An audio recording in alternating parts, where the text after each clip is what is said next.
Ma'am, Handak laiba akhoi October month ki card reading haipetang yengminarase ado sida akhoina kainogi oina ipok numitki matungina adumaina tawrase ko akhoi card reading se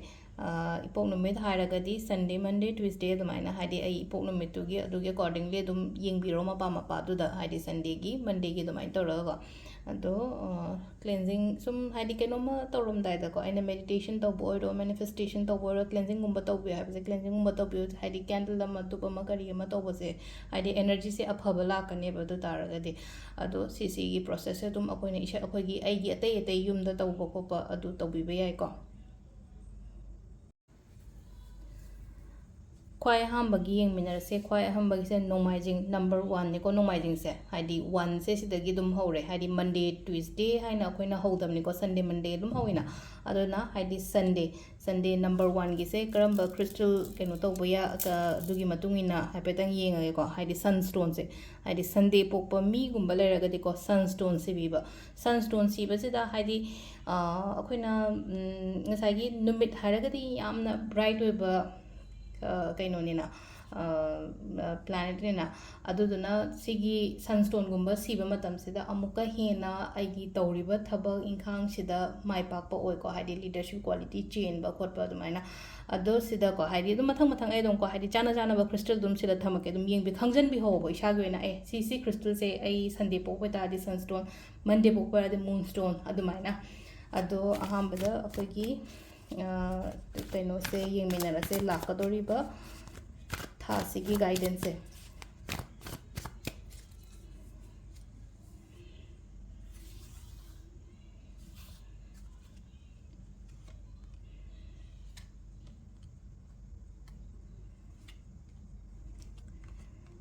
sida leire ko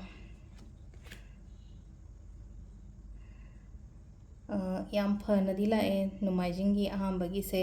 ado control khatang thambiyo ko haidi kenoma shauba oiro ama oiro khatang isada control gumba leibiba confident yamna lei isagi oina numaijing pokposi dum kharadi dum ngamni haibagi isada leijabani ko aduduna haidi confident yamna lei focus thambiyo aina tawriba thabak sida focus thambiyo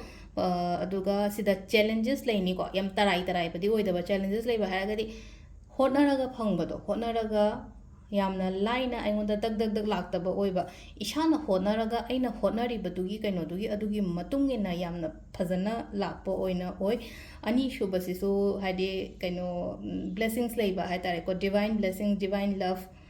adi sida piri se ka kaino gi message ko relationship kumba kai kumba imu manung shanti oina leiba adumaina oina oi aduga leiriba hojik leiriba situation sida ahongba yamna lakani ahongba lakpa se haidi progress lakpa do hai tare sida ko progress lakpa haragati kaino haidi aina tawriba thabak tu da hena phagalakpa aduga amana expansion gumba su lei thabak tawma matam da haidi phajana nahangai tawramba duga hena aina hajina jai se expansion gumba lakpa aduga aina sum ngairiba potse si se adugi result outcome se positive outcome adumaina gumba laeko aduga relationship kidana kitang long distance relationship khara masu lay already married gumba layba mi oiragana imung manung se dum nuaina adum basu lay aduga amana mu aina sai challenges lakpa se hadi imung manungi mi naga sum thingbado e nang si tawgono khotkano hadi aigi surrounding da layba mi ngai naga dum demotivate khatang tawgani ko adda demotivate taw matamda aina demotivate oigadaba nate motivated oiraga amukka hena aina tawningi ba potu da changjan biba ado sida leire ahambagi akoigi kainogi nomaijingi sunstone se ko aduga mathangi sena Monday se moonstone crystal se best ni ko akoina ngasai career luck money magnet kari kra adum baduna amo grena ko ishagi oina ai keno masum seninge kaina haragadi sigi aigi ipok numit ki matungina sibi ba yai ko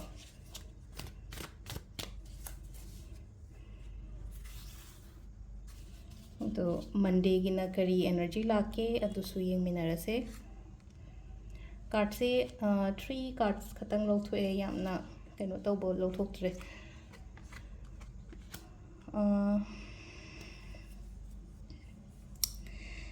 financially improve oire iko nahangai ga haragadi hadi paisa nungsa se growth lakpa ꯑꯗꯨꯒ ꯑꯣꯄꯣꯔꯆꯨꯅꯤꯇꯤꯁꯀꯨꯝꯕ ꯂꯥꯛꯀꯅꯤ ꯊꯕꯛ ꯏꯪꯈꯥꯡꯗ ꯑꯕꯟꯗꯦꯟꯁ prosperity ꯁꯤꯒꯨꯝꯕ ꯃꯌꯥꯝꯁꯦ attract ꯇꯧꯔꯛꯄ ꯊꯕꯛ ꯑꯅꯧꯕ ꯐꯪꯕ ꯑꯗꯨꯒ ꯑꯃꯅ ꯕꯤꯖꯤꯅꯦꯁꯀꯨꯝꯕ ꯇꯧꯕ ꯂꯩꯔꯒꯁꯨ ꯄ꯭ꯔꯣꯐꯤꯠ ꯂꯥꯛꯄ ꯑꯗꯨꯝꯕ ꯄꯤꯔꯤ ꯑꯍꯥꯟꯕꯒꯤꯁꯦꯀꯣ ꯑꯅꯤꯁꯨꯕꯁꯤꯅ ꯍꯥꯏꯗꯤ ꯈꯟꯖꯥꯟꯅꯔꯒ ꯂꯩꯕꯅ ꯍꯥꯏꯔꯒꯗꯤ ꯑꯩꯈꯣꯏꯅ ꯊꯕꯛꯁꯦ ꯇꯧꯒꯦ ꯍꯥꯏꯅ ꯈꯜꯂꯒ ꯍꯥꯏꯗꯤ ꯄꯥꯡꯊꯣꯛꯇꯗꯅꯒ ꯂꯩꯕꯗꯣ ꯑꯩꯁꯦ ꯁꯤ ꯉꯝꯗꯧ ꯃꯥꯟꯗꯦꯗ ꯀꯥꯏꯅ ꯑꯗꯨꯝ ꯏꯁꯥꯗ ꯈꯟꯖꯥꯟꯅꯔꯒ ꯂꯩꯕ ꯈꯔ ꯂꯩꯀꯣ ꯖꯁ ꯀꯝ ꯑꯥꯎꯠ ꯑꯗꯨ ꯅꯪꯅ ꯍꯧꯖꯤꯛ ꯈꯜꯂꯤꯕꯗꯨꯗꯒꯤ ꯊꯣꯛꯂꯛꯑꯣ ꯅꯪ ꯉꯝꯒꯅꯤꯕ ꯑꯩꯅ ꯍꯧꯖꯤꯛ ꯂꯩꯔꯤꯕꯁꯦ ꯑꯩ ꯉꯝꯒꯅꯤ ꯍꯥꯏꯕꯒꯤ ꯅꯁꯥꯗ ꯊꯥꯖꯕ ꯊꯝꯃꯣ ꯑꯩꯒꯤ ꯀꯝꯐꯔꯠ ꯖꯣꯟꯗ ꯑꯗꯨꯝ ꯇꯧꯔꯒ ꯂꯩꯒꯅꯣꯕ ꯑꯩꯅ ꯇꯧꯔꯤꯕ ꯊꯕꯛ ꯑꯣꯐꯤꯁ ꯆꯠꯂꯤꯁꯤꯅ ꯂꯣꯏꯔꯦ ꯍꯥꯏꯕꯒꯤ ꯇꯥꯏꯞꯇ ꯑꯗꯨ ꯀꯩꯅꯣ ꯑꯣꯐꯤꯁ ꯆꯠꯂꯤꯁꯤꯅ ꯍꯥꯏꯗꯤ ꯉꯁꯥꯏꯒꯤ ꯊꯕꯛꯁꯦ ꯍꯧꯖꯤꯛꯀꯥꯟꯁꯦ ꯑꯃꯈꯛꯇꯪ ꯇꯧꯅꯗꯦꯅ ꯑꯣꯐꯤꯁ ꯆꯠꯄ ꯃꯤꯁꯨ ꯑꯗꯨꯝ ꯁꯥꯏꯠꯇ ꯕꯤꯖꯤꯅꯦꯁ ꯇꯧꯕꯅꯤ ꯈꯪꯗꯦ ꯑꯃꯅꯤ ꯈꯪꯗꯦ ꯁ꯭ꯀꯨꯜ ꯆꯠꯂꯨꯔꯦꯅ ꯈꯜꯂꯁꯦ ꯁ꯭ꯀꯨꯜꯗꯒꯤ ꯍꯜꯂꯛꯑꯒ ꯑꯩꯒꯤ ꯇ꯭ꯋꯤꯁꯟ ꯀ꯭ꯂꯥꯁꯅꯤ ꯈꯪꯗꯦ ꯑꯃꯅꯤ ꯈꯪꯗꯦ ꯑꯗꯨꯃꯥꯏꯅ ꯇꯧꯅꯩꯗꯅ ꯑꯗꯨꯗꯨꯅ ꯍꯥꯏꯗꯤ ꯑꯩ ꯈꯟꯒꯅꯣꯕ ꯀꯩꯅꯣꯝꯃ ꯁ꯭ꯇꯦꯞ ꯂꯧꯒꯦ ꯍꯥꯏꯕ ꯃꯇꯝꯗ ꯑꯩ ꯉꯝꯒꯅꯤ ꯇꯧꯋꯣꯕ ꯁꯤꯗ ꯑꯗꯨꯒ ꯂꯥꯁꯀꯤꯁꯤꯗꯀꯣ ꯄꯥꯡꯒꯟ ꯊꯧꯅꯥ ꯍꯟꯕ ꯌꯥꯗꯦꯀꯣ ꯀꯣꯟꯐꯤꯗꯦꯟꯁ ꯂꯩꯕꯤꯌꯣ ꯑꯗꯨꯒ ꯈꯤꯇꯪ ꯈꯔ ꯃꯤ ꯄꯨꯟꯕ ꯈꯣꯠꯄ ꯈꯔꯁꯨ ꯁꯥꯏꯟ ꯈꯔ ꯂꯩꯔꯤ ꯁꯤꯗ ꯑꯗꯨꯒ ꯏꯁꯥꯒꯤꯗꯃꯛꯇꯀꯣ ꯍꯥꯏꯗꯤ ꯁꯦꯜꯐ ꯔꯦꯁꯄꯦꯛ ꯁꯦꯜꯐ ꯀꯣꯟꯐꯤꯗꯦꯟꯁꯁꯦ ꯌꯥꯝ ꯗꯔꯀꯥꯔ ꯑꯣꯏ ꯃꯟꯗꯦꯒꯤ ꯑꯣꯏꯅ ꯍꯥꯏꯔꯒꯗꯤꯀꯣ ꯑꯗꯨꯒ ꯑꯀꯣꯟꯕꯒꯤ ꯂꯩꯕꯥꯛꯄꯣꯛꯄꯒꯤ ꯑꯃꯨꯛ ꯌꯦꯡꯃꯤꯟꯅꯔꯁꯤꯀꯣ ꯍꯥꯏꯗꯤ ꯇ꯭ꯋꯤꯁꯗꯦꯁꯤꯅ ꯑꯩꯈꯣꯏꯅ ꯇ꯭ꯋꯤꯁꯗꯦꯁꯦ ꯔꯦꯠ ꯄ꯭ꯂꯥꯅꯦꯠꯁꯦ ꯔꯦꯠ ꯑꯣꯏꯅ ꯃꯥꯔꯁꯁꯦ ꯑꯗꯨꯗꯨꯅ ꯔꯦꯠ ꯀꯥꯔꯅꯤꯂꯤꯌꯟ ꯌꯨꯁ ꯇꯧꯕ ꯌꯥꯏ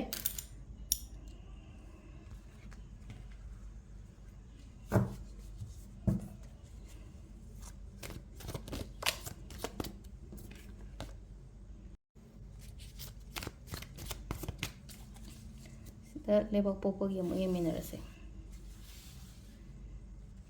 ꯂꯩꯕꯥꯛꯄꯣꯛꯄꯒꯤ ꯀꯔꯤ ꯒꯥꯏꯗꯦꯟꯁ ꯂꯩꯒꯦ ꯍꯥꯏꯕꯗꯣ ꯑꯣꯛꯇꯣꯕꯔꯒꯤ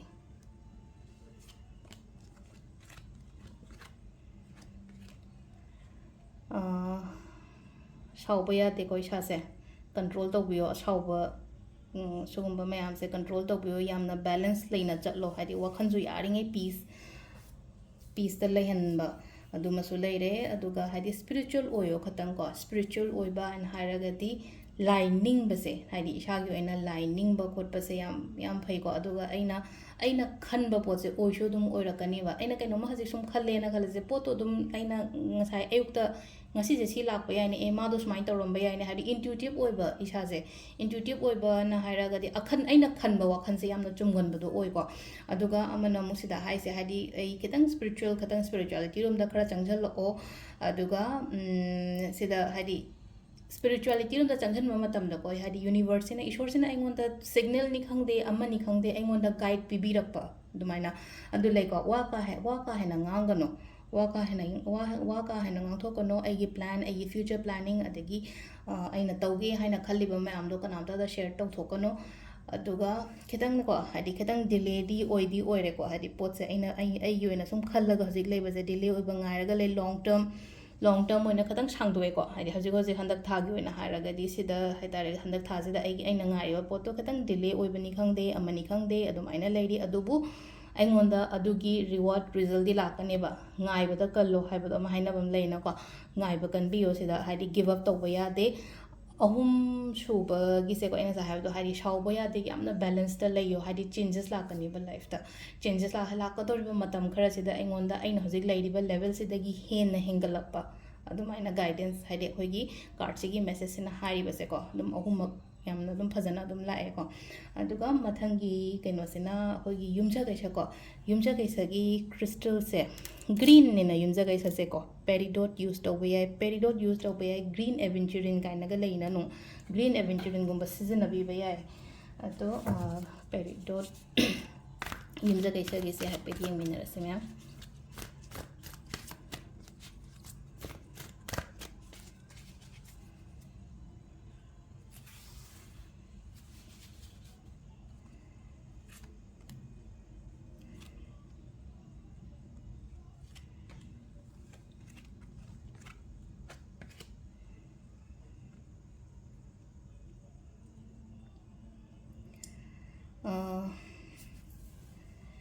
ꯐꯤꯅꯥꯟꯁꯤꯌꯦꯜ ꯏꯟꯗꯤꯄꯦꯟꯗꯦꯟꯁ ꯍꯥꯏꯅ ꯂꯥꯛꯑꯦꯀꯣ ꯑꯍꯥꯟꯕꯗ ꯄꯩꯁꯥ ꯅꯨꯡꯁꯥ ꯄ꯭ꯔꯣꯕ꯭ꯂꯦꯝꯁ ꯂꯩꯔꯝꯃꯒꯁꯨ ꯑꯩꯉꯣꯟꯗ ꯐꯒꯠꯂꯛꯄ ꯑꯕꯟꯗꯦꯟꯁ ꯄ꯭ꯔꯣꯁꯄꯦꯔꯤꯇꯤ ꯁꯤꯒꯨꯝꯕ ꯃꯌꯥꯝꯁꯦ ꯑꯇ꯭ꯔꯦꯛ ꯇꯧꯔꯛꯄ aduga aina hotnagiba aigi hard work tawgiba adumba mayamdo success lakpa status hengatpa mina masa khangbiba dumaina piri ado amana amuk haidi ishagi oina su khitang wakhansu nungaina layo aduga khara kaino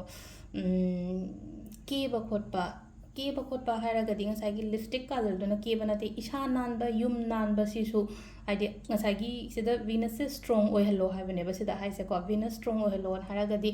nanba keba matamda hadi ko isha nanba natraga yum kai phajana semdo yum kai phajana sitok khotok ko tawba matamda hadi ngasagi aina haise ko venus strong oiragadi afaba attract torokani khoida luxury attract torokani paisa nungsa attract torokani ko keba hairaga aina je haido ko hadi mai mit keba do nate ko isha nanba yum kai nanba khoto phajana do mai lotion biraga thambiba surrounding khatang phatte ko surrounding khatang phatta base surrounding khatang phatte aduga isha gi oina ko hadi yade haiba pot kumba sizna bigono yade haiba aise phatte haiba di khangba dum chasan bodo hadi health ta ga haragadi akoina sugar lay khalaga sugar do hena sugar do ayona di phatta ba ponina hadi addicted neba potse hadi chinjak se afaba na te na chini jasna matam da ngasai diabetic patient do da chini jasna matam hena kaino torokanina aduduna aina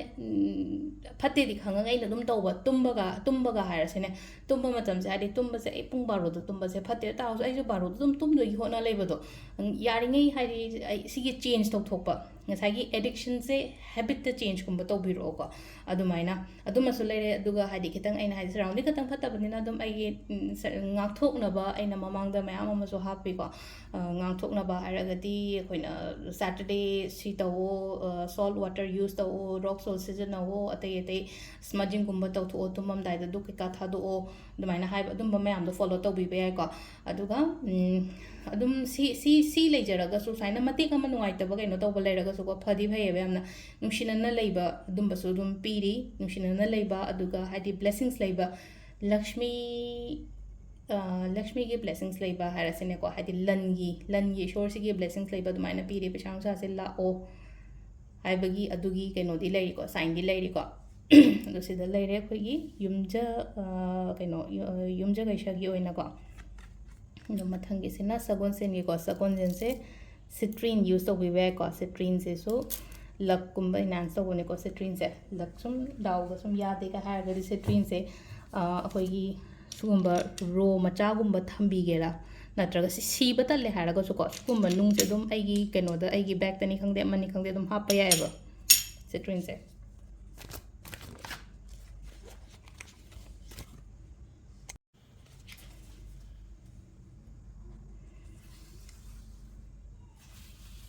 sina sagun se numitki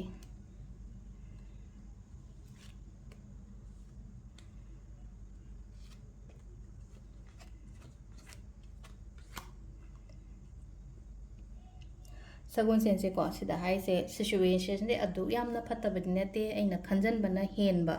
adumaina piri ko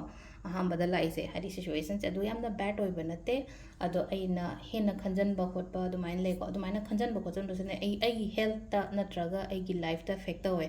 adu na yaringai adu do avoid tawba ama lere ko problems leiramagadi problems to heal tawrokpa oina shu oi ko anaba hairase naba do pharakpani khangde natraga hadi pesang shagi problems leirame na khalase adu do na hangai ga haradi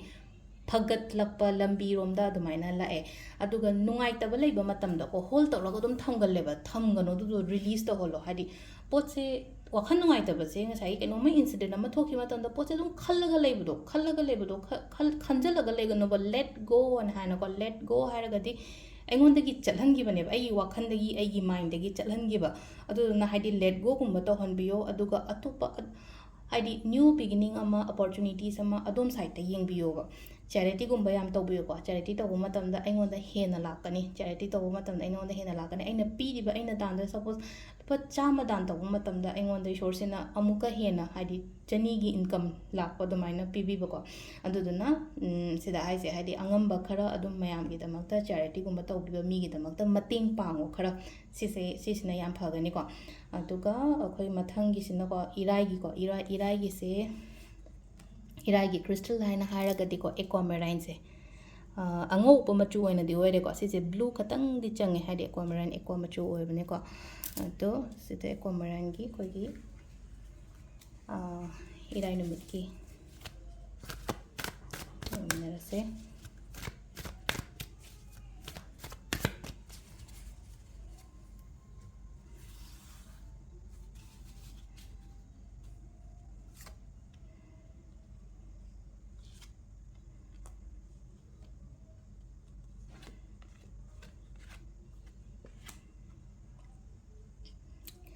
ꯏꯔꯥꯏꯒꯤꯁꯨ ꯐꯅ ꯂꯥꯛꯑꯦ ꯌꯥꯝꯅ ꯐꯅ ꯂꯥꯛꯑꯦ ꯍꯥꯏꯔꯒꯗꯤ ꯑꯩꯒꯤ dream ꯑꯩꯒꯤ goal ꯂꯣꯏꯅ fulfil ꯑꯣꯏꯔꯛꯄ ꯑꯗꯒꯤ ꯃꯦꯅꯤꯐꯦꯁꯇꯦꯁꯟꯒꯨꯝꯕ ꯇꯧꯈꯤꯕꯒꯨꯝꯕ ꯂꯩꯔꯒꯗꯤꯅ ꯃꯦꯅꯤꯐꯦꯁꯇꯦꯁꯟꯒꯤ ꯀꯩꯅꯣꯁꯨ ꯑꯗꯨꯝ ꯑꯩꯉꯣꯟꯗ ꯔꯤꯖꯜꯠ ꯐꯪꯉꯛꯄ ꯑꯗꯨꯁꯨ ꯑꯣꯏꯔꯦꯀꯣ ꯑꯗꯨꯒ ꯑꯃꯅ ꯑꯃꯨꯛꯀꯁꯨ ꯃꯦꯅꯤꯐꯦꯁꯇꯦꯁꯟ ꯇꯧꯕꯤꯌꯣꯕ ꯂꯣ ꯑꯣꯐ ꯑꯦꯇ꯭ꯔꯦꯛꯁꯟꯁꯦ ꯈꯤꯇꯪ ꯑꯗꯨꯝ ꯁꯤꯖꯤꯟꯅꯕꯤꯌꯣ ꯏꯁꯥꯒꯤ ꯂꯥꯏꯐꯇ ꯑꯩꯅ ꯂꯣ ꯑꯣꯐ ꯑꯦꯇ꯭ꯔꯦꯛꯁꯟ ꯌꯨꯁ ꯇꯧꯕ ꯃꯇꯝꯗ ꯑꯩꯉꯣꯟꯗ ꯀꯥꯟꯅꯕ ꯌꯥꯝꯅ ꯐꯪꯒꯅꯦꯕ ꯂꯣ ꯑꯣꯐ ꯑꯦꯇ꯭ꯔꯦꯛꯁꯟ ꯌꯨꯁ ꯇꯧꯕꯁꯦ ꯉꯁꯥꯏꯒꯤ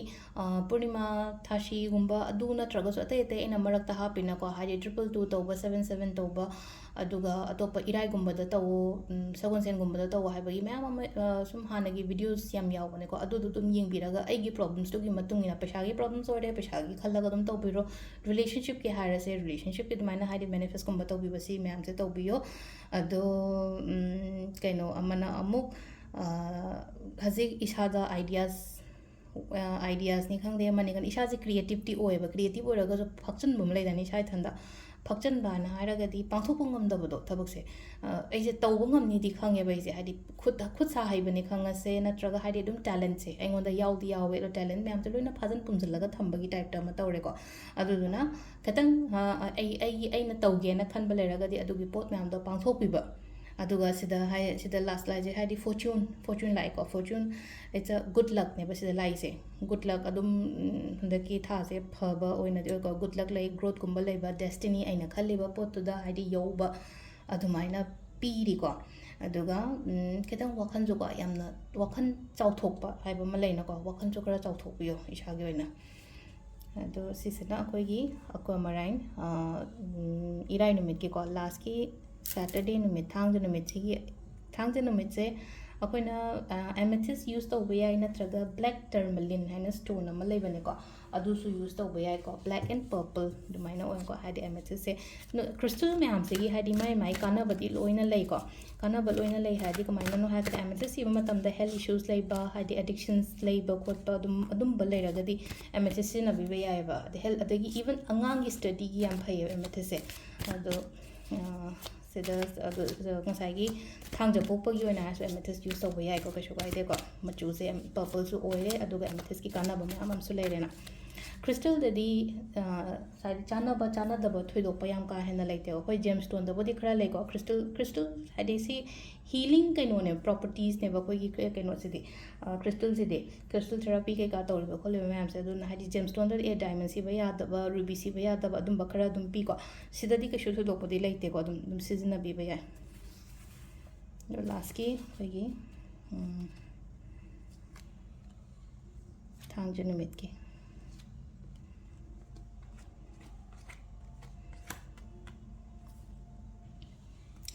overcome ꯇꯧꯔ ꯂꯥꯛꯏꯀꯣ ꯄꯣꯠꯁꯤꯡꯁꯦ ꯅꯨꯡꯉꯥꯏꯇꯕ ꯃꯌꯥꯝ ꯑꯃ ꯍꯥꯏꯗꯤ ꯈꯨꯗꯣꯡꯊꯤꯕꯅꯤ ꯈꯪꯗꯦ ꯑꯃꯅꯤ ꯈꯪꯗꯦ ꯊꯣꯛꯈꯤꯕ ꯈꯣꯠꯈꯤꯕ ꯃꯌꯥꯝꯁꯦ ꯑꯗꯨꯗꯒꯤ ꯔꯤꯂꯤꯐ ꯐꯪꯉꯛꯄ ꯁ꯭ꯇꯦꯕꯤꯂꯤꯇꯤ ꯂꯥꯛꯄ ꯑꯗꯨꯒ ꯑꯃꯅ ꯑꯩꯅ ꯍꯥꯏꯁꯦ ꯐꯒꯠꯂꯛꯄ ꯁꯥꯟꯇꯤ ꯈꯇꯪ ꯂꯩꯔꯛꯀꯅꯤꯀꯣ ꯋꯥꯈꯜꯁꯦ ꯁꯥꯟꯇꯤ ꯈꯇꯪ ꯂꯩꯔꯛꯀꯅꯤ ꯑꯗꯨꯒ ꯈꯤꯇꯪ ꯆꯠꯊꯣꯛꯄꯁꯨ ꯌꯥꯏꯀꯣ ꯍꯥꯏꯗꯤ ꯌꯨꯝꯗ ꯌꯥꯝꯅ ꯂꯩꯒꯟꯕ ꯃꯤ ꯑꯣꯏꯇꯥꯔꯗꯤ ꯈꯤꯇꯪ ꯆꯠꯊꯣꯛꯄꯤꯌꯣ ꯈꯤꯇꯪ ꯃꯤ ꯈꯔ ꯄꯨꯟꯕꯤꯌꯣꯀꯣ ꯋꯥꯈꯜ ꯅꯨꯡꯉꯥꯏꯒꯅꯤ ꯌꯥꯝꯅ ꯀꯩꯅꯣꯗ ꯑꯗꯨꯒ ꯑꯃꯅ ꯑꯃꯨꯛ ꯁꯤꯗ ꯂꯥꯛꯏꯁꯦꯀꯣ ꯃꯨꯟ ꯂꯥꯛꯑꯦꯀꯣ ꯃꯨꯟꯁꯤꯁꯨ ꯌꯥꯝꯅ ꯁꯦꯟꯁꯤꯇꯤꯞ ꯑꯣꯏꯕ ꯀꯩꯅꯣꯅꯤꯅ ꯄ꯭ꯂꯥꯅꯦꯠꯅꯤꯅ ꯍꯥꯏꯗꯤ ꯁꯦꯟꯁꯤꯇꯤꯞ ꯑꯣꯏꯕ ꯄ꯭ꯂꯥꯅꯦꯠ ꯋꯥꯈꯜ ꯅꯨꯡꯉꯥꯏꯇꯕ ꯈꯣꯠꯇꯕ ꯃꯌꯥꯝꯁꯦ ꯍꯥꯏꯕ ꯉꯝꯗꯕꯗꯣ ꯃꯤꯉꯣꯟꯗ ꯑꯗꯨꯝ ꯏꯊꯟꯇ ꯂꯣꯏꯅ ꯍꯥꯏꯠ ꯇꯧꯁꯜꯂꯒ ꯂꯣꯏꯅ ꯈꯨꯝꯖꯤꯜꯂꯒ ꯊꯝꯕ ꯑꯗꯨꯃꯥꯏꯅ ꯑꯣꯏꯅ ꯑꯣꯏ ꯑꯗꯨꯗꯨꯅ ꯍꯥꯏꯗꯤ ꯀꯩꯅꯣꯝꯃ ꯂꯩꯕ ꯃꯇꯝꯗꯅꯀꯣ ꯁꯦꯌꯔ ꯇꯧꯊꯣꯛꯑꯣ ꯑꯩꯅ ꯌꯥꯝ ꯊꯥꯖꯕ ꯃꯤꯒꯨꯝꯕ ꯑꯃ ꯈꯜꯂꯒ ꯁꯦꯌꯔ ꯇꯧꯋꯣ ꯀꯥꯎꯟꯁꯂꯤꯡ ꯂꯧꯋꯣ ꯀꯟꯁꯜꯇꯦꯁꯟꯁ ꯂꯧꯋꯣ ꯑꯗꯨꯃꯥꯏꯅ ꯇꯧꯔꯒ ꯅꯨꯡꯉꯥꯏꯇꯕ ꯂꯩꯔꯒꯗꯤ ꯑꯗꯨꯃꯥꯏꯅ ꯀꯩꯅꯣ ꯇꯧꯊꯣꯛꯄꯤꯕꯀꯣ ꯑꯗꯨꯕꯨ ꯑꯩꯅ ꯍꯥꯏꯁꯦꯀꯣ ꯍꯥꯏꯗꯤ ꯁꯤꯗ ꯕ꯭ꯂꯦꯁꯤꯡꯁꯇꯤ ꯂꯩꯒꯅꯤꯀோ ꯍꯥꯏꯗꯤ ꯊꯥꯅꯦꯕ ꯊꯥꯁꯦ ꯃꯉꯥꯜ ꯄꯤꯗ꯭ꯔꯥ ꯍꯥꯏꯗꯤ ꯑꯃꯝꯕ ꯖꯒꯥ ꯑꯃꯗ ꯍꯥꯏꯗꯤ ꯊꯥ ꯃꯉꯥꯜ ꯄꯨꯔꯅꯤꯃꯥꯒꯤ ꯊꯥ ꯃꯉꯥꯜꯗꯣ ꯉꯥꯟꯗ꯭ꯔꯥ ꯃꯩ ꯊꯥꯟꯗ꯭ꯔꯁꯨ ꯌꯥꯏꯅ ꯑꯗꯣ ꯁꯤꯗ ꯊꯥꯁꯤꯅ ꯃꯁꯥ ꯃꯊꯟꯇ ꯅꯉꯣꯟꯗ ꯃꯉꯥꯜ ꯄꯤꯔꯛꯀꯅꯤꯅ ꯍꯥꯏꯕꯅꯦꯕ ꯁꯤꯗ ꯍꯥꯏꯁꯦ ꯄꯣꯠꯁꯤꯡꯁꯦ ꯐꯔꯛꯀꯅꯤꯀꯣ ꯑꯩꯅ ꯈꯜꯂꯝꯕꯒ ꯍꯦꯟꯅ ꯐꯕ ꯑꯣꯏꯅ ꯑꯣꯏꯔꯛꯄ ꯑꯗꯨꯃꯥꯏꯅ ꯑꯣꯏ ꯑꯦꯅꯔꯖꯤ ꯄꯦꯁꯟꯁꯤꯗ ꯂꯩꯅ ꯗꯥꯎꯟ ꯆꯠꯍꯟꯒꯅꯣ ꯑꯩꯅ ꯈꯜꯂꯤꯕ ꯄꯣꯠ ꯑꯩꯒꯤ ꯋꯥꯈꯜꯅꯤ ꯈꯪꯗꯦ ꯅꯠꯇ꯭ꯔꯒ ꯑꯩꯅ ꯍꯧꯖꯤꯛ ꯍꯥꯏꯁꯦꯀꯣ ꯑꯩ ꯏꯁꯥꯒꯤ ꯑꯦꯅꯔꯖꯤ ꯍꯥꯏꯗꯤ ꯑꯐꯕꯔꯣꯝꯗ ꯁꯤꯖꯤꯟꯅꯕꯤꯌꯣꯕ ꯍꯥꯏꯗꯤ ꯐꯠꯇꯕ ꯈꯜꯂꯒ ꯍꯥꯏꯗꯤ ꯗꯥꯎꯟ ꯆꯠꯍꯟꯗꯕ ꯁꯤꯗ ꯑꯩꯅ ꯑꯗꯨꯒꯤ ꯑꯃ ꯑꯩꯅ ꯍꯥꯏꯁꯦꯀꯣ ꯍꯥꯏꯗꯤ ꯄꯣꯠꯁꯤꯡꯁꯦ ꯑꯩꯅ ꯑꯦꯛꯁꯄꯦꯛ ꯇꯧꯕꯒ ꯍꯦꯟꯅ ꯂꯥꯛꯄ ꯑꯣꯏꯒꯅꯦꯕ ꯁꯛꯁꯦꯁꯐꯨꯜ ꯑꯣꯏꯌꯣ ꯍꯥꯏꯅꯗꯤ ꯄꯤꯔꯤ ꯁꯤꯗ ꯂꯩꯁꯦꯀꯣ ꯑꯗꯣ ꯐꯖꯅ ꯄ꯭ꯔꯣꯄꯔ ꯄ꯭ꯂꯥꯅꯤꯡ ꯑꯃꯒ ꯄꯥꯡꯊꯣꯛꯄꯤꯕ ꯑꯩꯅ ꯇꯧꯒꯦ ꯍꯥꯏꯅ ꯈꯜꯂꯤꯕ ꯄꯣꯠ ꯃꯌꯥꯝꯁꯦ ꯑꯗꯨ ꯁꯤꯗ ꯂꯩꯔꯦ ꯑꯩꯈꯣꯏꯒꯤ ꯍꯟꯗꯛꯀꯤ ꯊꯥꯒꯤ ꯇꯦꯔꯣ ꯀꯥꯔꯗ ꯃꯦꯁꯦꯖꯁꯦꯀꯣ ꯃꯌꯥꯝ ꯊꯦꯡꯛ ꯌꯨ